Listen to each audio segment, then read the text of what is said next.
공사 현장 등 일터 곳곳에서 계속되는 안전사고 실태와 대책을 살펴보는 연속보도 두 번째 순서입니다. 최근 3년 동안 일하다 숨진 노동자가 전국적으로 무려 1,600여 명이나 되는데요. 안전에 대한 책임을 물어 실제 처벌로 이어진 건 고작 2%대에 그쳤습니다. 송근섭 기자입니다. 중대재해처벌법 시행 이후 충북의 첫 근로자 사망 사고는 2022년 2월 보은의 한 제조업체에서 났습니다. 당시 하청업체 근로자가 작업 도중 제어기 오작동으로 기계 설비에 끼어 숨졌습니다.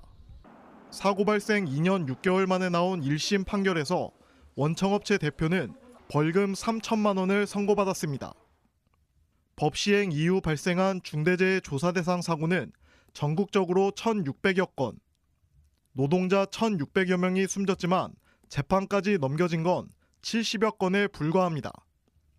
이 가운데 지난해 말까지 법원 판결이 나온 사건은 31건에 그칩니다. 최근 3년 동안 중대재해 사고의 2% 정도만 처벌이 이뤄진 겁니다.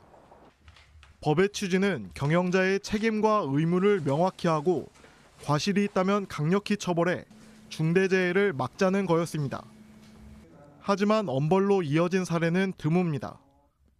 1심 판결이 이뤄진 31건 가운데 경영 책임자에게 징역 1년 또는 2년의 실형이 선고된 건 4건입니다.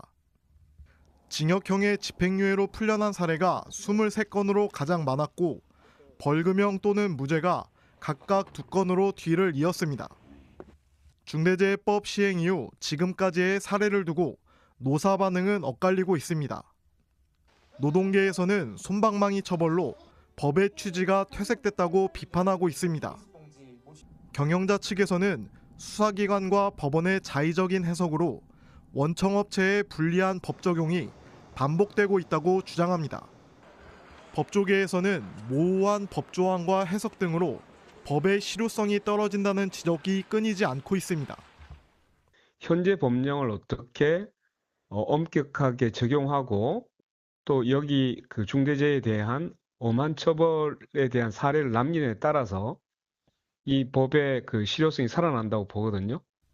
한편 산업재해가 아닌 중대 시민재해 사건으로는 오송 지하차도 참사와 관련해 이범석 청주시장 등이 법 시행 이후 처음으로 재판을 받게 됐습니다. KBS 뉴스 송근섭입니다.